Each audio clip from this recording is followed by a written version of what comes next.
Well, good day. So, for today's video, we're gonna go back to Dexter's laboratory and talk about the first cartoon appearance of those evil foes of the Justice Friends. I'm talking about the Injustice Fiends. So, alright, let's go.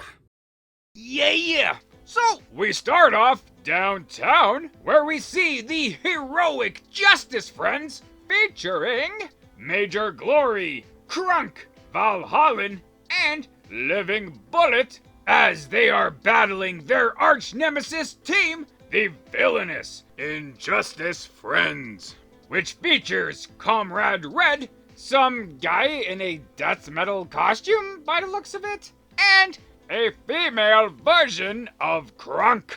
As the battle for Earth begins here on these mean streets, Krunk gets really angry and he wants to smash! But he is instantly distracted by the beauty of this lady with the lavender epidermis, with her bulging muscles, her unkempt hair, and her unwavering dedication to beating the snot out of Krunk's friends. She is a queen!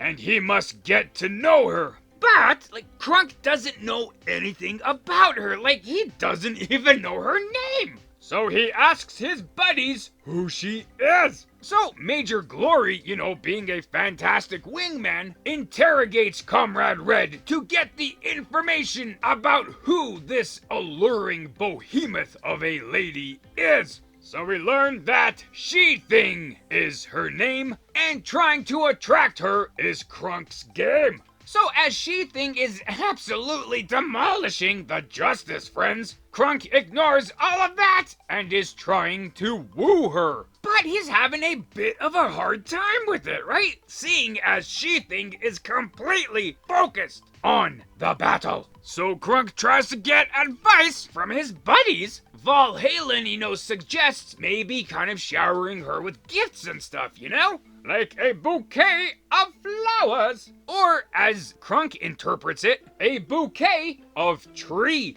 which unfortunately does not work as she does not notice. So, well, I guess, like a box of chocolates, kind of always does the trick, right? Because who doesn't love a box of chocolates? So even better than that would be a truck of chocolates. But nope. Still, She-Thing does not notice. So Krunk ups the game. He throws away her distraction, which is basically Valhallen being used as a punching bag. So now all of her attention is on Krunk, as he reads her just a really horribly bad poem. Oh, embarrassingly bad. But, the poem comes from the heart, and that's all that matters. So with that, She-Thing finally notices Krunk and the affection that he is showering upon her, and instantly they both fall in love. Which, it's just so adorable, eh? It's like they're made for each other. So as the Injustice Friends and the Justice Friends continue to battle out this fantastic, battle, Krunk and She-Thing step away and go on a date. They go to the movies, they go to the park. Just a wonderful day, right? But when they get back into the fighting zone, Comrade Red gets tossed into She-Thing, which happens to break one of her nails. And this completely saddens her to tears. And that completely enrages Krunk. How dare someone make lady friend of mine sad? Roar! And the dude just totally loses his mind. Which, he tends to do that all the time, but this time he really loses his mind. In a blind purple fury where he is defending his girlfriend's honor, Krunk beats the absolute crap out of everybody. And I mean everybody, right? Friend and foe alike, it doesn't matter. Everybody is defeated. And so, thusly, the day is saved! Hooray! The battle is over, the world is saved and the Injustice friends are arrested by a special forces team of some sort, and they are all going to jail. Oh, wait a second. Crap. That means that She-Thing is also going to jail. Oh, well that sucks. Like, her and Krunk were having a really awesome thing going on there, right? They just started to date. Oh, sadness. Well, it shouldn't be all that bad, right? Like, you still have those specific types of visitations allowed in prison, right? Right? So it should be all good. Maybe, may not be. But with that, that is the end of this, Justice Tale. Oh, man, hey? Man, like, every episode of the Justice Friends is just, like, awesome, man, Just silly, zany, fun superhero stuff, man. Like, so good. Especially this one. You might think it's about saving the world and fighting the bad guys, but no, because in fact, it is a love story. You might get those love stories in the comic books once in a while, but usually it's like during like a peaceful setting, like a wedding or an actual date without some massive fight going on. Lovey-dovey stuff. But then again, what better setting for Krunk to fall in love than within the fray of the battle? Which showcases, like that old saying, love is blind, right? Blind to the fact that your buddies are getting the crap beaten out of them, hey? What's that? Your roommates are totally getting their head slammed through the pavement? That's fine, They'll walk it off. But her, but yeah, like, it works, right? Within, like, the character of Krunk and She-Thing, that's perfect for them. But also on a tactical side for the Justice Friends, man, because, She-Thing was absolutely destroying the Justice Friends. So to take her out of the fight and to take her out on a date, that's, like, actually a really awesome tactical move. Well, I guess it also sucks not having Krunk in the fight, but it totally levels the fighting field. I also like the fact that they added a laugh track in this episode. Something that really hasn't happened in cartoon series, since like the 70s, I guess, like Scooby-Doo and stuff. But for this episode being so ridiculous, it just fit perfectly. No matter how the fight was going, the Justice Friends made sure to help out Krunk with this love advice and all that kind of stuff. Just silly, silly, silly. But still, like I say, a love story. If this took place during Christmas, it would be one of the best Hallmark Christmas movies ever. But with all of those things, man, like, if you haven't seen any of these Justice Friends, short little episodes, I would suggest you do so, because, man, they are just fantastic. An awesome parody on the superhero genre. But with that, we do have some more behind-the-scenes kind of things with the Injustice Fiends and all their, members and all that kind of stuff going on over here. Okay, so yeah, the Injustice Friends. Pretty awesome crew, hey? Although, there was a couple times where I would refer to them as the Injustice Fiends, which I kind of got stuck on that name because I actually think it's a better name. Much more plays with the mirror image of the name Justice Friends, But no matter what you call them, they're still pretty hip. In an evil way, I guess. So let's take a closer look at some of these characters. In this show, which is a parody of superheroes, more so of Marvel superheroes, we shall see what kind of work they did. So, I guess we'll start off with the more main character of it all, She-Thing. Which obviously is a reference to the legendary She-Hulk. But, in, like, concept only, I guess, right?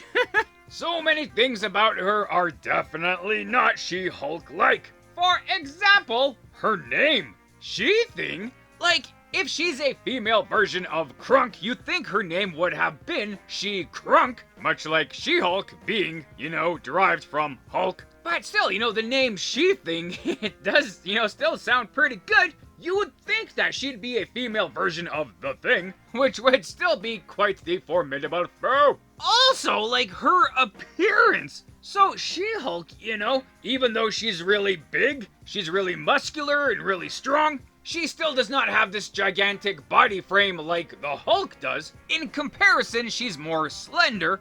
Also, She-Hulk was able to retain her intelligence when she turns into her Hulk form. Whereas She-Thing, may not be accepted to a Mensa club anytime soon. But really, that's kind of done more for comedy, right? Oh my god. Like having two meathead characters just interacting with each other, just fantastic. So it kind of probably would have ruined it if she was, like really intelligent. Would definitely have been less funny, and she probably wouldn't have gone for Krunk. And the main difference between the two, She-Hulk is a hero, right? Like a very heroic hero. She's been on multiple superhero teams, like the Avengers, the Fantastic Four, the Defenders, S.H.I.E.L.D., Whereas She-Thing, definitely a villain. Well, maybe not through and through. If she was able to build a relationship with Krunk, maybe she would have been turned to the hero side,